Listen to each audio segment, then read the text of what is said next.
மற்றொரு முக்கிய செய்தியாக பார்த்து வருகிறோம். தாவேக எம்எல்ஏ குதிரைபேர வழக்கில் 2 பேருக்கு ஜாமீன் வழங்கி உயர்நீதிமன்றம் உத்தரவு பிறப்பித்திருக்கிறது. திருப்பூர் மாவட்டம் காங்கேயத்தை சேர்ந்த டாக்டர் ராஜசேகருக்கு ஜாமீன் வழங்கியும் கரூரை சேர்ந்த கனகராஜுக்கு நிபந்தனை முன்ஜாமீன் வழங்கி சென்னை உயர்நீதிமன்றம் உத்தரவு பிறப்பித்திருக்கிறது.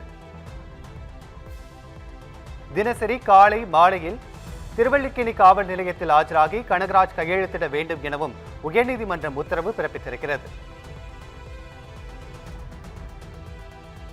தாவேக எம்எல்ஏவிடம் குதிரை பேரத்தில் ஈடுபட்ட வழக்கில் கைதான ஒருவருக்கு ஜாமீன் வழங்கியும் மற்றொருவருக்கு நிபந்தனை முன்ஜாமீன் வழங்கியும் சென்னை உயர்நீதிமன்றம் உத்தரவு பிறப்பித்திருக்கிறது. இது குறித்த கூடுதல் விவரங்களை வழங்குவதற்காக எமது செய்தியாளர் சக்திவேல் இணைப்பில் இருக்கிறார்.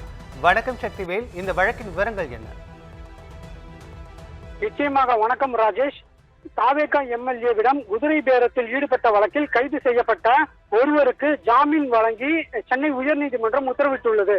சட்டப்பேரவையில் சபாநாயகருக்கு எதிராக தீர்மானத்திற்கு ஆதரவு அளிக்க வாக்களிக்க 35 கோடி ரூபாய் சன்மானம் தருவதாக சிலர் தன்னிடம் பேசியதாக கிருஷ்ணகிரி மாவட்டம் ஊத்தங்கரை தொகுதி தாவேக எம்எல்ஏ இளையராஜா சென்னை காவல் ஆணையரிடம் புகார் அளித்திருந்தார். இந்த புகாரின் அடிப்படையில் திருவல்லிக்கேணி காவல் துறையினர் இதுவரை 14 பேர் வழக்கு பதிவு செய்துள்ளனர்.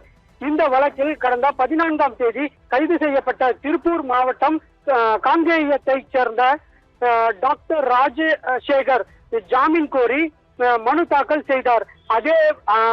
அதே ஊரில் கரூர் செங்குந்தபுத்தூரை சேர்ந்த கனகராஜ் என்பவர் முன்ஜாமீனும் கோரி மனு தாக்கல் செய்திருந்தார். இந்த வழக்குகள் நீதிபதி இளந்தேரையின் முன்பு விசாரணைக்கு வந்தது. அப்போது மனுதாரர் தரப்பில் ஆஜரான வழக்கறிஞர் முழுமையான ஆதாரங்கள் இல்லாமல் இந்த வழக்கு பதிவு செய்யப்பட்டுள்ளது, ஜாமீன் மற்றும் முன்ஜாமீன் வழங்க வேண்டும் எனவும் நீதிமன்றம் விதிக்கின்ற நிபந்தனையை ஏற்க தயாராக இருப்பதாகவும் தெரிவிக்கப்பட்டது.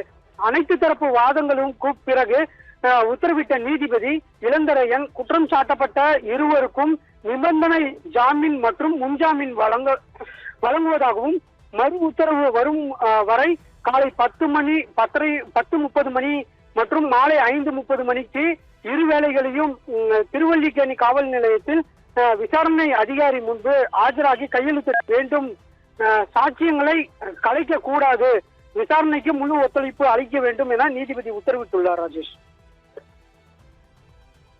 கூடுதல் விவரங்களை வழங்கியமைக்கு நன்றி சக்தி.